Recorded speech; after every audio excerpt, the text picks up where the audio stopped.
আসসালামু আলাইকুম সবাইকে। সবাই কেমন আছেন?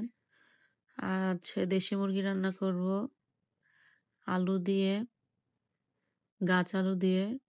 অনেকে হয়তো চেনেন না গাছ আলু, কিন্তু এটা খুবই সুস্বাদু, খেতে খুবই মজা। আর যারা চেনেন তারা তো জানেনই কি মজা এটা খাইতে।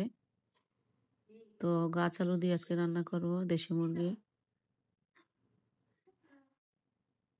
এখানে আমি পেঁয়াজ দিয়ে সব পদের মশলা দিয়ে লবণ দিয়ে কষিয়ে নিচ্ছি। এখন মাংস ঢেলে দিচ্ছি।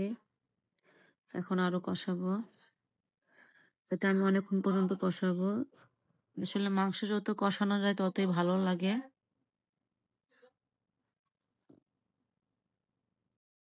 এটাকে আরো অনেকক্ষণ কষাবো।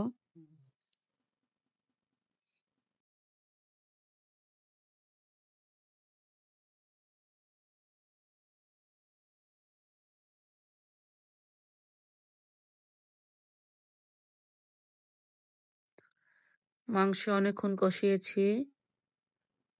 এখন আর একটু কষিয়ে এটার মধ্যে আমি আলু ঢেলে দিব। এই যে গাছ আলুটা দেখছেন সবাই, এই গাছ আলু সিদ্ধ করে তারপর ঢেলে দিচ্ছি। এখন আর একটু কষিয়ে নিব।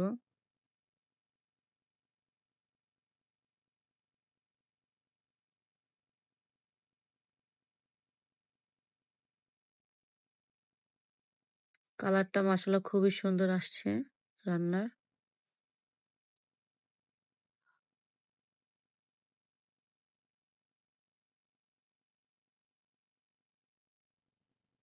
এখন ঢেকে দিব।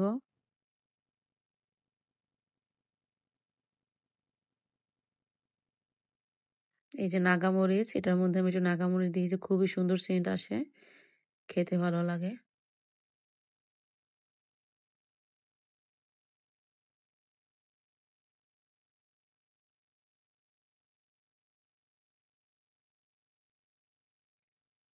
এখন পানি দিয়ে সুন্দর করে কষিয়ে নিব আরেকটু।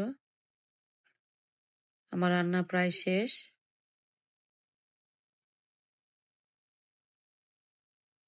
এখন এটাকে পরিবেশন করব।